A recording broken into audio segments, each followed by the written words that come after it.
Salut, c'est Tokunojo, j'espère que vous allez bien. J'adore les fêtes traditionnelles au Japon. Elles sont souvent liées à la religion Shinto, et non seulement ça nous rend joyeux, mais on en apprend aussi davantage sur la culture traditionnelle japonaise. Comme tu le sais, quand je rentre au Japon lorsqu'il y a une fête, je retrouve mes amis au sanctuaire Shinto en se baladant autour de stands, en mangeant des crêpes japonaises, et ensuite on admire le feu d'artifice et tout. Ah, c'est trop bien les fêtes au Japon. Mais aujourd'hui, je vais briser tes rêves sur les fêtes japonaises. Oui, je vais te parler des fêtes les plus dangereuses au Japon. C'est parti. Onbashirasai. Onbashirasai, c'est une des fêtes les plus dangereuses du Japon. Ça se passe tous les 7 ans à la préfecture de Nagano. Du coup, c'est plus rare que les Jeux Olympiques, hein. Alors, en quoi consiste cette fête? En gros, des gens montent sur une bûche de bois en haut de la montagne et ils glissent sur la pente, comme si c'était une montagne russe. Waouh. Sérieux?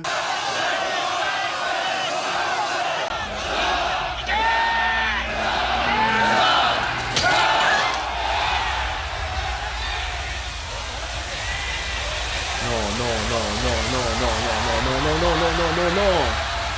Oh!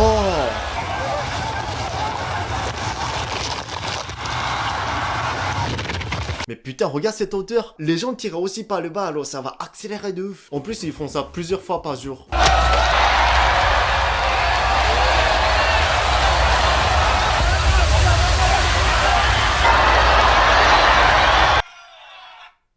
Imagine, ça fait tellement mal, hein.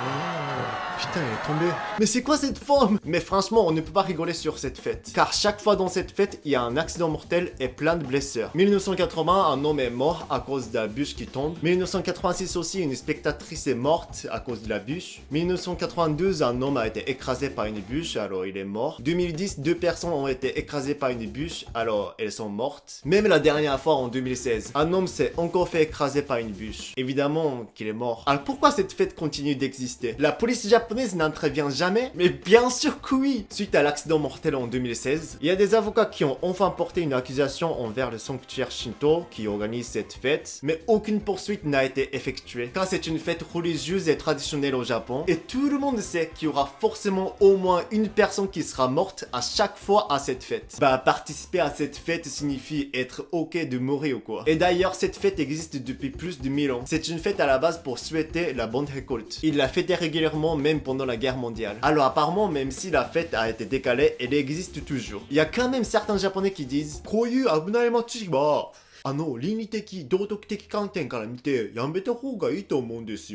mais à mon avis, tant qu'ils sont bien majeurs et qu'ils sont bien conscients que ça peut provoquer un accident mortel, ils font ce qu'ils veulent, hein. Moi je m'en fous, beaucoup mieux que maltraiter des animaux comme ça, hein. Mais je ne te conseille pas d'y participer si tu viens au Japon. Enfin évidemment, la fête des bagarres. C'est une des fêtes les plus dangereuses aussi au Japon. Et ça se passe à la préfecture de Nagasaki. Alors comment se déroule cette fête? Oui, ils se donnent des coups de poing les uns aux autres.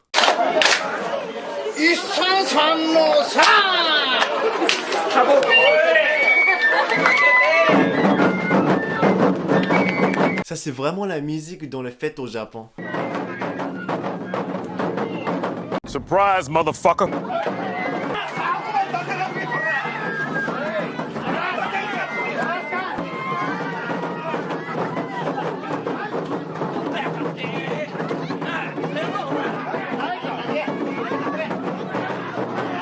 Ah non.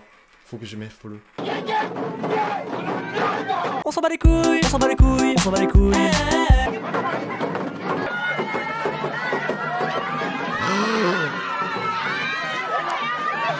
Ils sont bourrés ou quoi? Écoute, malheureusement, je peux pas montrer une vidéo qui contient de la violence sur YouTube, hein. Alors si tu veux regarder ça, cherche Wakimisaki Kenka Matsuri. Voilà. Pour décrire ce qui se passe dans la fête, c'est qu'il y a des mecs qui donnent des coups de poing aux autres jusqu'à ce qu'ils déchirent leurs vêtements. Et les meufs autour crient. Mais c'est vrai, ça existe cette fête. C'est pour ça que c'est nommé la fête de la bagarre. La fête existe depuis 200 ans. La règle est toute simple. Interdiction d'utiliser des objets, genre des pierres et des barres de fer. Du coup, à part ça, on peut faire ce qu'on veut. Si tu veux te déstresser de manière violente, faut participer à la fête de la bagarre dans la ville de Wakimisaki, dans la préfecture de Nagasaki. Je sais pas s'ils acceptent les étrangères, mais ça se passe en août. Par contre, même si t'es défoncé, je suis pas responsable, hein. Alors pourquoi cette fête existe? La police n'intervient pas? Bah tu sais, même si la police y vient, c'est une fête religieuse traditionnelle. Mais vraiment, pourquoi cette fête existe? De où ça vient? Selon le site, c'est marqué pour éviter les maladies et la malédiction. Ok. Pour éviter la malédiction, je vais essayer de donner un coup de poing à la figure de mon grand frère. Bon, j'ai cherché un peu plus de détails. En gros, c'est marqué qu'il n'y avait pas de bagarre dans cette fête à la base. Mais, depuis qu'il a eu un petit conflit entre les villageois dans la fête, c'est devenu comme un rituel de se bagarrer. Ok. Bah en tout cas, c'est une fête traditionnelle, hein. Tant qu'ils sont bien majeurs et conscients... Je rigole. Alors la dernière fête dangereuse que je te présente, c'est la fête du feu. Voilà, j'ai pas vraiment besoin d'expliquer, hein. C'est une fête qui a lieu dans la préfecture de Aichi depuis 1200 ans. Elle s'appelle Tobano Himatsuri. Tout d'abord, ils ont créé une espèce de tour avec des bambous et de l'herbe de pampa japonais séchée. Et ils appellent aussi les pompiers au cas où. Et quand la nuit tombe, ils allument le feu et les gens entrent dans le feu en portant des vêtements mouillés.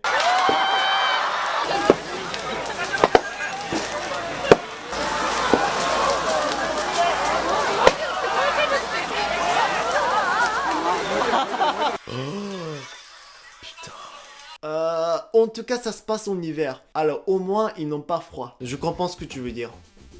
Ils sont malades, c'est ça? Mais tu sais, c'est une fête traditionnelle, religieuse. Bon, j'ai cherché la source. Pourquoi ils font la fête du feu? Et c'est marqué que c'est pour souhaiter une bonne récolte.